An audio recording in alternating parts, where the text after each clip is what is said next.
Welcome to Dweller of the Dark. We are a channel honoring the yellowed and blackened bones of many prominent authors. We will be digging up several obscure, strange, and forgotten authors who influenced many of the great horror, science fiction, and fantasy writers today. More tales of the horrifying, obscure, strange, and forgotten are climbing out of the tombs. Subscribe, comment, like, donate, or I'll send the devil of black by you to rip your head off, as we did the like button. Unknown horror masters, send us ghoulish delights for the Skull and Bones collection. Your pound of writer's flesh will feed our ghouls for now. Books, albums, websites in the links below. Children of Horror, Legion of Ghouls. The season of Halloween has arrived.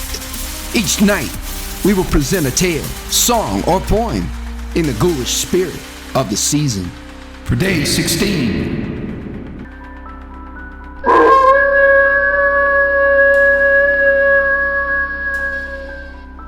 In the Forest of Villefere by Robert E. Howard.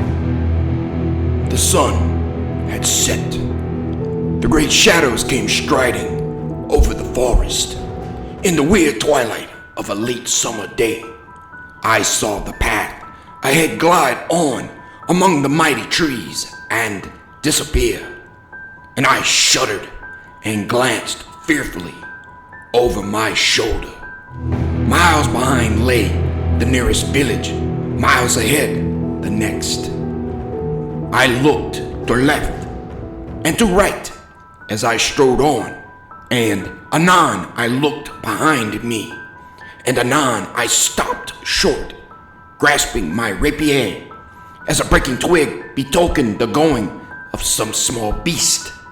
Or was it a beast? But the path led on, and I followed, because, forsooth, I had naught else to do. As I went, I bethought me, my own thoughts will rout me if I be not aware. What is there in this forest, except perhaps the creatures that roam it, deer and the like? Tush, the foolish legends of those villagers. And so I went, and the twilight faded into dusk. Stars began to blink, and the leaves of the trees murmured in the faint breeze. And then I stopped short, my sword leaping to my hand. For just ahead, around the curve of the path, someone was singing. The words I could not distinguish, but the accent was strange, almost barbaric. I stepped behind a great tree, and the cold sweat beaded my forehead. Then the singer came in sight, a tall, thin man, vague in the twilight. I shrugged my shoulders. A man I did not fear. I sprang out, my point raised. Stand! He showed no surprise. I prithee handle thy blade with care, friend, he said. Somewhat ashamed, I lowered my sword. I am new to this forest, I quoth apologetically. I heard talk of bandits, I crave pardon. Where lies the road to Villefere? Corbleu, you've missed it, he answered. You should have branched off to the right some distance back. I am going there myself. If you may abide my company, I will direct you. I hesitated. Yet why should I hesitate? Why, certainly. My name is the Mentor of Normandy. And I am Carolus Leloup. No, I started back. He looked at me in astonishment. Pardon? Said I. The name is strange. Does not loup mean wolf? My family were always great hunters, he answered. He did not offer his hand. You will pardon my staring, said I as we walked down the path. But I can hardly see your face in the dusk. I sensed that he was laughing, though he made no sound. "It is little to look upon," he answered. I stepped closer and then leaped away, my hair bristling. "A mask!" I exclaimed. "Why do you wear a mask, monsieur?" "It is a vow," he explained. "In fleeing a pack of hounds, I vowed that if I escaped, I would wear a mask for a certain time." "Hounds, monsieur?" "Wolves," he answered quickly. "I said wolves." We walked in silence for a while, and then my companion said, "I am surprised that you walk these woods by night. Few people come these ways even in the day." "I am in haste to reach the border," I answered. "A treaty has been signed with the English, and the Duke of Burgundy should know of it. The people at the village sought to dissuade me. They spoke of a wolf that was purported to roam these woods." "Here the path branches to Villefere," said he, and I saw a narrow, crooked path that I had not seen when I passed it before. It led in amid the darkness of the trees. I shuddered. "You wish to return to the village?" "No," I exclaimed. "No, no! Lead on." So narrow was the path that we walked single file, he leading. I looked well at him. He was taller, much taller than I, and thin, wiry. He was dressed in a costume that smacked of Spain. A long rapier swung at his hip. He walked with long, easy strides, noiselessly. Then he began to talk of travel and adventure. He spoke of many lands and seas he had seen and many strange things. So we talked and went farther and farther into the forest. I presumed that he was French, and yet he had a very strange accent that was neither French nor Spanish nor English, nor like any language I had ever heard. Some words he slurred strangely, and some he could not pronounce at all. "This path is not often used, is it?" I asked. "Not by many," he answered and laughed silently.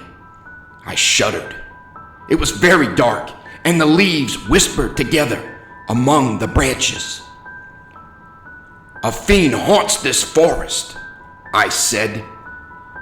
"So the peasants say," he answered, "but I have roamed it often and have never seen his face." Then he began to speak of strange creatures of darkness, and the moon rose and shadows glided among the trees. He looked up at the moon.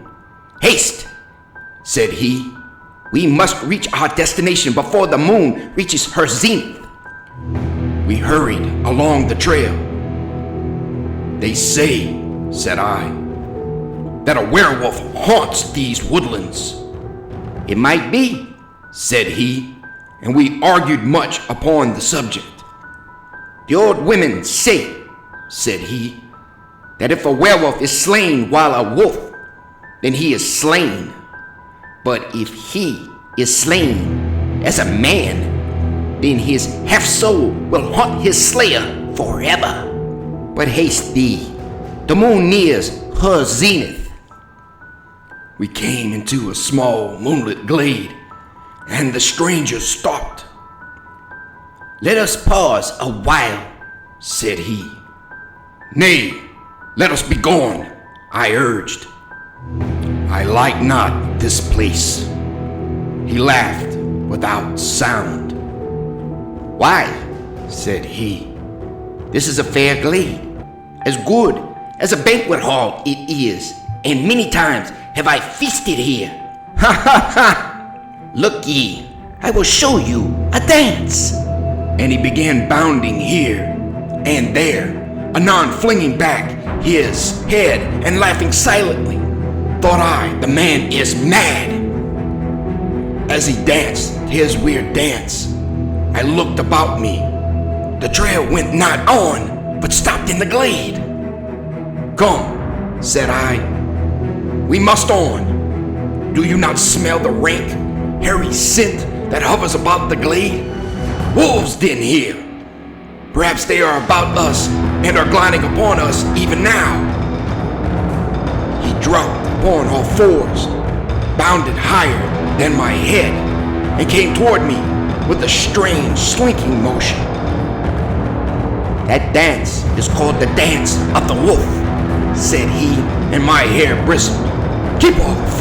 I stepped back, and with a screech that set the echoes shuddering, he leaped for me, and though a sword hung at his belt, he did not draw it.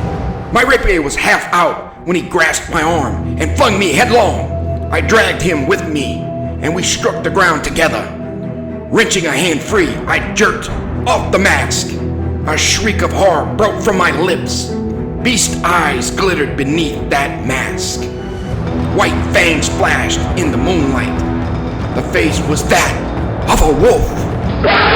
In an instant, those fangs were at my throat. Taloned hands tore the sword from my grasp. I beat at that horrible face with my clenched fist, but his jaws were fastened on my shoulder. His talons tore at my throat. Then I was on my back. The world was fading. Blindly I struck out. My hand dropped, then closed automatically about the hilt of my dagger, which I had been unable to get at. I drew it, stabbed. A terrible, half-bestial bellowing screech. Then I reeled to my feet free. At my feet lay the werewolf. I stooped, raised the dagger, then paused, looked up. The moon hovered close to her zenith. If I slew the thing as a man, its frightful spirit would haunt me forever. I sat down waiting. The thing watched me with flaming wolf eyes. The long wiry limbs seemed to shrink, to crook. Hair seemed to grow upon them. Fearing madness, I snatched up the thing's own sword and hacked it to pieces. Then I flung the sword away and fled. Thank you for listening. Have a great night.